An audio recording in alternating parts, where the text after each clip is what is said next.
നമസ്കാരം. പ്രധാന വാർത്തകൾ.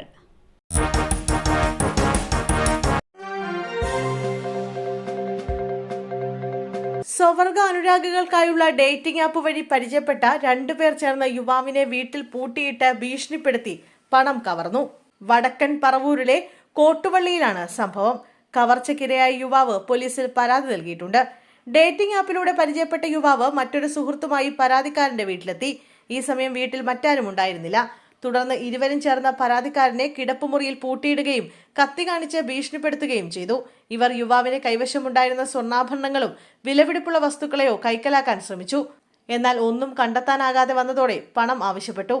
യുവാവിന്റെ പേയ്മെന്റ് ആപ്പിലെ QR കോഡ് സ്കാൻ ചെയ്യിപ്പിച്ച് ആദ്യം 10,000 രൂപ തട്ടിയെടുത്തു.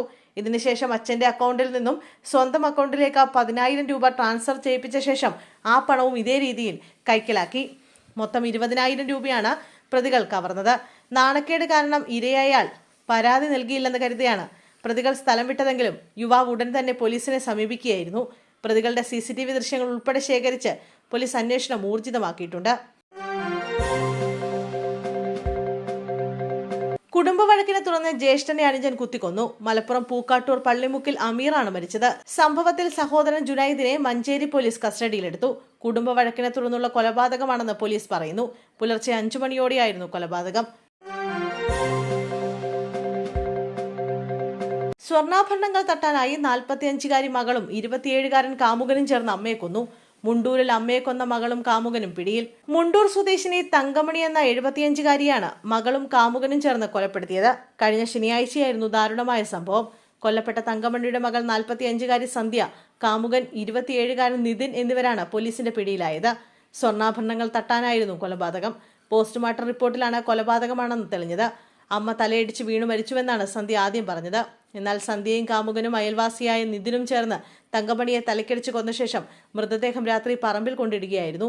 തങ്കമണിയുടെ ഏക മകളാണ് സന്ധ്യ. ഇവർക്ക് ഭർത്താവും ഒരു മകനുമുണ്ട്. ഭാര്യയെ ഭർത്താവ് വെട്ടിക്കൊല്ലാൻ ശ്രമിച്ചു. പാലക്കാട് മണ്ണാർക്കാട് അലനല്ലൂർ പാലക്കാഴിയിലാണ് സംഭവം. 52 വയസ്സുള്ള കുഞ്ഞാത്തമ്മയ്ക്കാണ് ഗുരുതരമായി പരിക്കേറ്റത്. ഭർത്താവ് കുഞ്ഞാലിനാണ് ആക്രമിച്ചത്. കത്തിയെടുത്ത് ആക്രമിക്കുകയായിരുന്നുവെന്നാണ് വിവരം. ആക്രമണത്തിന് പിന്നാലെ ഇയാൾ സ്ഥലത്തു നിന്നും രക്ഷപ്പെട്ടു. കുഞ്ഞാലൻ ഒളിവിലാണെന്നും ഇയാൾക്കായി അന്വേഷണം ഊർജിതമാക്കിയെന്നും നാട്ടുകാർ പോലീസിൽ അറിയിച്ചു. ഗുരുതരമായി പരിക്കേറ്റ കുഞ്ഞാത്തമ്മ വട്ടമ്പലം സ്വകാര്യ ആശുപത്രിയിൽ ചികിത്സയിലാണ്. ഗൃഹനാഥനെ വീട്ടുപറമ്പിലെ കുളത്തിൽ മരിച്ച നിലയിൽ കണ്ടെത്തി. എടത്തുരുത്തി കുമ്പളപ്പറമ്പ് സ്വദേശി തേക്കാനത്ത് വീട്ടിൽ മാത്യൂസ് ആണ് മരിച്ചത്. ഇന്ന് രാവിലെ 6:30യോടെയാണ് മാത്യൂസ് കുളത്തിൽ വീണ് കിടക്കുന്നത് വീട്ടുകാർ കണ്ടത്. ഉടൻ തന്നെ കാരാഞ്ചിറ മിഷൻ ആശുപത്രിയിൽ എത്തിച്ചെങ്കിലും മരിച്ചു. കൈ രണ്ടും തുണികൊണ്ട് കൂട്ടിക്കെട്ടിയ നിലയിലായിരുന്നു. ആത്മഹത്യയാണെന്നാണ് പ്രാഥമിക നിഗമനം. കയ്പമംഗലം പോലീസ് സ്ഥലത്തെത്തി തുടർ നടപടികൾ സ്വീകരിച്ചു. പത്തനംതിട്ടയിൽ ജമാഅത്ത് സെക്രട്ടറിക്ക് വെട്ടേറ്റു. കോന്നി ജമാഅത്ത് സെക്രട്ടറി കാസിം കോന്നിക്കാണ് വെട്ടേറ്റത്. സംഭവത്തിൽ വെള്ളപ്പാറ സ്വദേശി പോലീസ് കസ്റ്റഡിയിലെടുത്തു. ഇയാൾക്ക് മാനസികാസ്വാസ്ഥ്യമുള്ളതായി പോലീസ് പറയുന്നു. ഇയാൾ പള്ളിയുടെ പാർക്കിംഗ് ഗ്രൗണ്ടിൽ കിടന്ന വാഹനങ്ങൾ കല്ലുകൊണ്ട് ഉരച്ച് കേടുപാട് വരുത്തിയിരുന്നു. തുടർന്ന് ജമാഅത്ത് സെക്രട്ടറി കഴിഞ്ഞ ദിവസം പോലീസിൽ പരാതി നൽകി. ഇതിന്റെ വൈരാഗ്യമാണ് ആക്രമണത്തിന് കാരണമെന്നാണ് പോലീസിന്റെ നിഗമനം.